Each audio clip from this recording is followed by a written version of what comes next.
Howdy friends, Tony here with you. Glad to be with you today.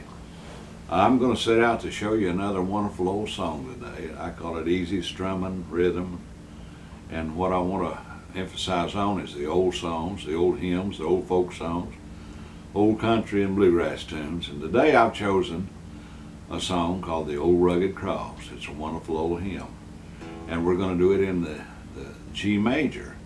And the chords that we'll be using today will be G, C, D, and G7, and maybe an A minor. Sounds pretty mind-boggling, doesn't it? But it's not really after you set your mind to it and get started with it. Take your time. You don't have to get in no big hurry. And I recommend getting a chord book if you don't already have one, and you can get your chord shorts off the internet. Doesn't cost you anything. And one of these tools right here is very essential. This is called a capo, and I'll tell you more about this tool as time goes by. It's a very, very useful tool to have if you're playing guitar. It's the capo.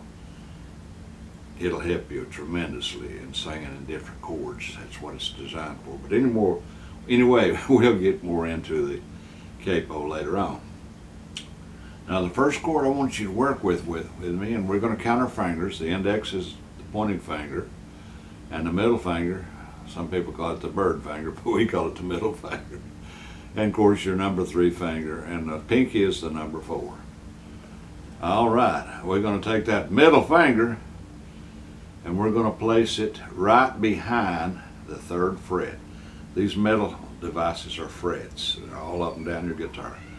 And that middle finger will be right behind the 3rd fret. Then we're going to take that one we point with, and we're going to put it on the next string, which is your 5th string, and we will be behind the 2nd fret. Then we're going to go all the way down behind the 3rd fret on the 1st string. And we can strum the guitar full. When I mean full, all 6 strings. And when we strum the instrument, we got a perfect G major chord. Now that is your G major. And the next one I'm going to show you is also a G, but it's called a G7. It's a transition chord, and what that means, a transition chord, it transitions you from one chord into the next one when you're singing or playing along with other people. It's a very, very good tool to know. A very good method is to learn the transition chords. And some people never use them, but they sound good when you do. But anyway, to make the transition chord, you'll take your 3rd finger right behind 3rd fret, number 6 string. Then we go to number 5 string behind the 2nd fret with the middle finger. Then we'll go all the way down to the 1st string with that index, and that is a perfect G7. Now we got G and G7, and it transfers you into C. See how that works? G, G7, and C. Now the next chord we're going to work with is the C chord. It's one of my favorite chords. We're going to take the number 3 finger, place it right here at the number 5 string behind the 3rd fret. Then we're going to come down with that middle finger to the number 4 string, and we'll be behind the 2nd fret. Then we're going to take our pointing finger and place it on the 2nd string, and we'll be behind the 1st fret. And when we strum, we're going to strum 5 strings, 5 all the way down to the 1st. And there's your C chord. We just strum those 5 strings. And we may use an A minor, and if we do, it's very easy to make. You've already got your C chord intact right there. All you do to make an A minor is you move this number 3 finger down to the 4th string behind the 2nd fret. And you got an A minor, then that way you will strum 5 strings. That's for your A minor. Now the next chord, the last one here, will be your D chord. I've showed you on previous lessons how to make the D, but I'm going to show you again. You take that old pointing finger right there on 3rd string, 2nd fret, You skip down with the middle finger, and you'll be on the first string behind the second fret. Then you'll come up with the number 3 finger, and you'll be behind the 3rd fret on the second string, and you'll strum 5 strings. And that is your D. Now we got G, C, A minor, G7, and D. All right, and that won't be the order we're playing in, but we're going to do this old, wonderful old song called The Old Rugged Cross. And it's in 3/4 time. A lot of people refer to that timing as waltz time, because a lot of waltz tunes were written in 3/4 time, as well as a lot of hymns. But we're going to start with our G chord real slow and real easy. And feel free to sing along with me, and this will help your singing too, you know, to learn how to strum your guitar, and it'll help you learn your pitch. And the pick I'm using here is just a regular medium size guitar pick, and they come in medium, small, and heavy. And the heavier the pick is, the more volume you get from your instrument, and the thinner it is the more flexibility you get. I prefer the medium, and sometimes the heavy string. It all depends on what kind of songs I'm playing. But anyway, back to Amazing Grace, starting in the G major. We're going to go slow and easy. We're going to start in G. On a hill far away, there's a G7, stood an old, there's your C, rugged cross, A minor, then the D, the emblem of suffering and shame. Back to that G. Well, I love that old cross, sure's your G. Then the C, where the dearest and best, there's your A minor, just by moving that one finger. Then the D, where the world of lost sinners was slain. Now here goes the chorus, and I'll show you the tempo and the rhythm in just a minute. Oh, I'll cherish the old rugged cross. Back to your G. Then your G7. Tell my trophies at last I lay down. Back to that G. I will cling G7 to the old rugged cross. And your A minor, and exchange it, G, D, someday for a crown. Pretty simple. Now I was just gliding down the strings. I wasn't playing the tempo at all. And I love to glide on those old ballads. What I mean by gliding is just glide down with your pick.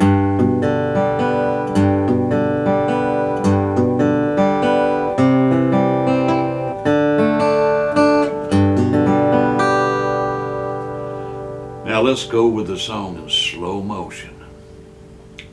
On a hill far away stood an old rugged cross, the emblem of suffering and shame.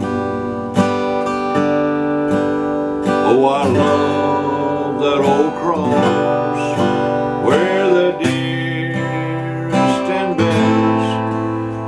this world of lost sinners was slain. Here comes the chorus. So I'll cherish the old rugged cross. The 7. Tell my trophies at last I'll lay down. I will cling to the old rugged cross and exchange it someday for a crown. Now I'm going to call out the chords a little bit as I go along. And I said the tempo, that's about the right tempo for that wonderful old hymn, that 3/4 time, like I say. They call it waltz time. Let's do it, and I'm going to call out the chords a little bit. Starting in G major. On a hill far away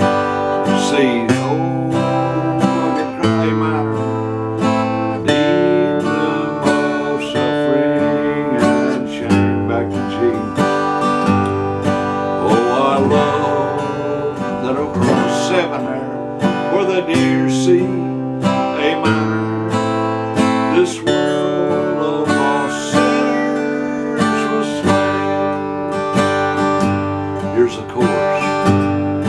So I'll cherish the old rugged cross. Back to that G7. Trophies at last I lay down. I will cling, here's that 7 to the old rugged cross by your seat. I'd exchange it now to D someday for a crown. Now we're going to play along together. Like I say, that was about the right tempo right there, slow and easy.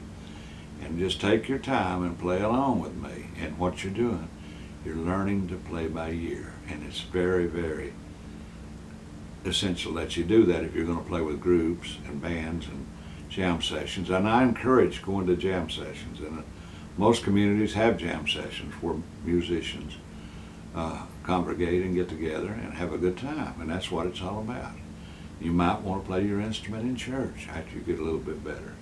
But let's do this together and let's sing along and play together. I'm not going to call out the chords this time. We're just going to do this wonderful old song, starting in your G. On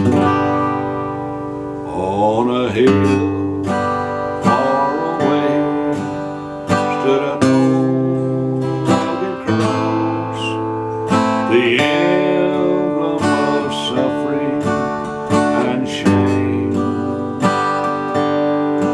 Well, I love that old cross where the dearest and best for the world of lost sinners was slain.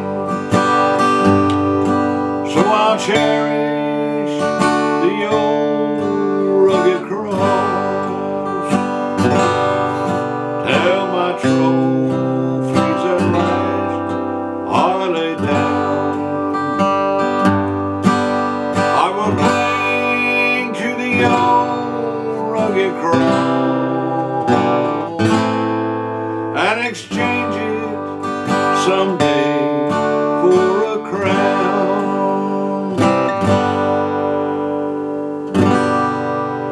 Very good, very good. And like I said, you need to get you a capo and get you a good pick. And a lot of people, I want to touch on this right quick. A lot of people have difficulty, and like if you're using the pick, the way I do, I grasp it in the thumb and the forefinger just like that right there. And it's all in the wrist. Just get real comfortable. Don't get uptight and stiffen your wrist. Just use a limber wrist and it gives you better rhythm like that. And a lot of people will prefer a thumb pick. And this is what a thumb pick looks like. Now this is a light gauge, and it's very flexible. They've got all kinds of them out there, different sizes. This is about a medium size right here, and this is a thumb pick, and I'll show you how it works. And what you do with the thumb pick, the thumb does all the work. Let's go over just a little bit more here. On a hill far away stood an old rugged cross, the emblem of suffering and shame. Oh, I love that old cross where the dearest and best for this world of lost sinners was slain. Now I like the thumb pick real good, and a lot of people will also use a finger pick. I don't have one available right now, but anyway, it fits on the finger down here, and it's usually made out of metal. And when they're doing the thumb pick, they're downward with their thumb stroke and upward with the index with that metal finger pick, and it sounds real good too. But I hope you picked up something today from what I've been talking to you about, this wonderful old tune here, and learning how to play by ear, learning them open chords and playing by ear and playing with other people. And if you'd like to know more about me, you can reach me right here on YouTube, and I don't charge anybody anything. I mean, YouTube or nobody else pays me anything. I'm doing it because I want to do it, and because I want to learn you how to play music and to keep these wonderful old songs alive. That is my goal in life. And I hope it's been a blessing to you, and I've enjoyed working with you. And contact me, just holler at me over the YouTube there. And I'm also on Facebook here. It's Tony Thomas down here in Clinton, Tennessee. I don't care to tell you that. If you want to become friends with me, it'd tickle me to death. And I'll get back with you later, and hope y'all have a blessed day. And I hope you picked up something. Catch you later.